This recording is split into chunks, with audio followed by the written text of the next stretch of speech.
नमस्कार, आचरण के साथ मैं हूं टीएन मनीष, हाजिर हूं आज का मुद्दा लेकर। मध्य प्रदेश को आखिर टाइगर स्टेट क्यों कहा जाता है? तो आपको बता दें कि मध्य प्रदेश में सबसे ज्यादा बाघ हैं।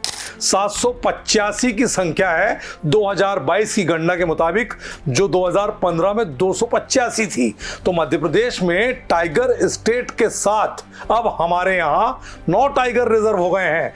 कान्हा टाइगर रिजर्व देश का पहला टाइगर रिजर्व है जो अपनी समृद्ध जैव विविधता और 12 सींगों के लिए जाना जाता है, जबकि बांधवगढ़ टाइगर रिजर्व उमरिया जिले में मौजूद है, जो रिजर्व बाघों की उच्च घनत्व और ऐतिहासिक बांधवगढ़ किले के लिए पर्यटकों के बीच खासा प्रसिद्ध है।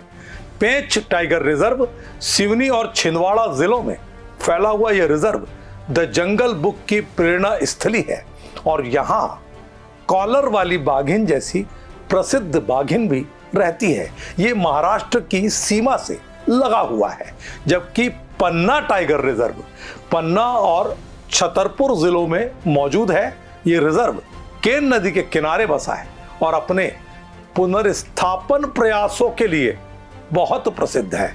सैलानियों को वन्य जीव और उनका जीवन हमेशा से अपनी ओर खींचता रहा है। ऐसे में 5वें नंबर पर मध्य प्रदेश को टाइगर स्टेट का दर्जा दिलाने में महती भूमिका निभा रहा है सतपुड़ा टाइगर रिजर्व, जो कि अपनी जैव विविधता और लुप्त प्राय प्रजातियों के प्राणियों के संरक्षण के लिए पहचाना जाता है। इसी तरह से सीधी जिले में संजय दुबरी टाइगर रिजर्व है।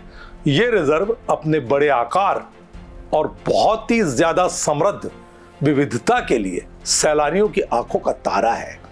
नौरादेही टाइगर रिजर्व है। यह रिजर्व सागर, दमोह, नरसिंहपुर और रायसेन जिलों में फैला हुआ है और मध्य प्रदेश का सबसे बड़ा वन्य जीव अभयारण्य है। अगर हम हाल की बात करें तो मोहन सरकार ने ग्वालियर चंबल जिले में एक बहुत बड़ी सौगात शिवपुरी में माधव टाइगर रिजर्व के रूप में दे दी है।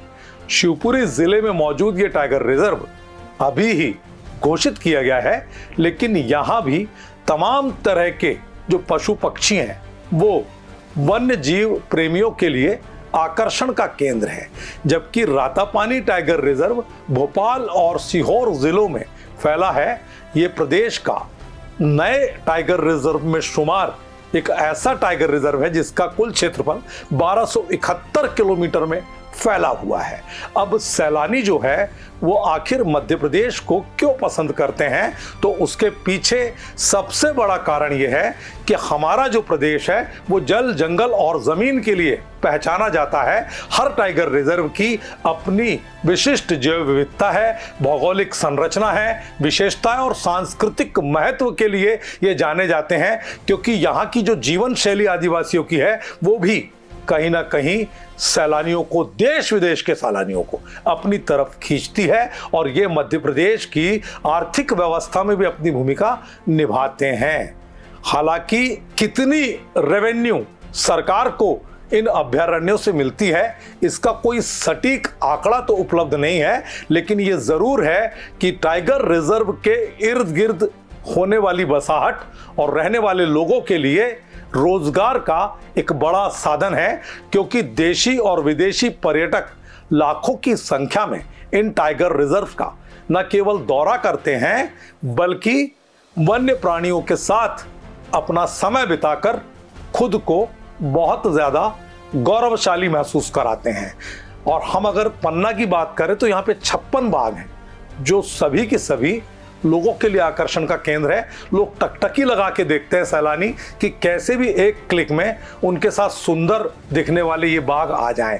अगर ठहरने की बात करें सुविधा की, तो सरकारी और निजी तौर पर दोनों ही स्थितियों में यहाँ पर सरकार ने भी और लोगों ने भी सैलानियों के लिए इस तरह के स्थान बनाए हुए हैं कि वो आराम से अपने परिवार के साथ वन्य जीवों का आनंद लेते हुए यहाँ पर रह सकते हैं। अगर हम ये बात करें कि कौन सा मौसम अनुकूल रहता है, तो अक्टूबर से जून तक का जो मौसम है मध्य प्रदेश के टाइगर रिजर्व के पर्यटकों के लिए बहुत अनुकूल माना जाता है।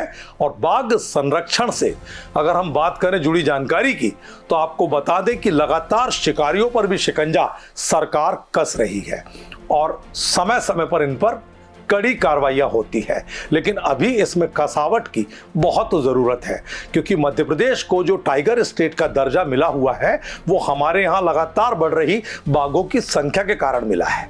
अगर बात सीजन की करूं तो 1 जुलाई से 30 सितंबर तक ज्यादातर जो टाइगर रिजर्व है उनके कोर जोन पर्यटकों के लिए बंद किए जाते हैं। सतपुड़ा टाइगर रिजर्व में 1 जुलाई से 30 सितंबर तक आप जो है कोर एरिया में अपनी गतिविधि नहीं कर सकते। हालांकि कुछ रिजर्व ऐसे हैं जो मानसून सफारी का आनंद भी आपको दिला सकते हैं। इसमें पन्ना टाइगर रिजर्व शुमार है, जिसमें 1 जुलाई से मानसून सफारी शुरू होती है। पर्यटक जिन्ना गेट से अकोला गेट के लिए प्रवेश कर सकते हैं और यह सफारी 3 पारियों में आयोजित की जाती है। सुबह 6 से 11 बजे तक, दोपहर 3 से 6 बजे तक और शाम 6 से 8 बजे तक आप बारिश के रिमझिम मौसम में सफारी का आनंद ले सकते हैं। हाल के दिनों में मध्य प्रदेश के वन विभाग और दूसरे संबंधित महकमों ने मिलकर बाघ संरक्षण की दिशा में शिकारियों के खिलाफ सख्त कार्रवाई भी की है। ग्वालियर की एसटीएफ टीम ने श्योपुर में 2 शिकारियों को गिरफ्तार किया था, जिनसे वन्य जीवों के अंगों की खरीद फरोख्त में शामिल होने के आरोप जिन पर थे और उनके पास से तेंदुए की खाल और अन्य लुप्त प्राय प्रजाति के पशुओं की जो चीजें अवशेष हैं वो बरामद हुए थे। अगर अंजनिया पुलिस की बात करूं तो 2 आरोपियों को यहां भी गिरफ्तार किया गया था, जिनके पास से बाघ के नाखून बरामद हुए थे।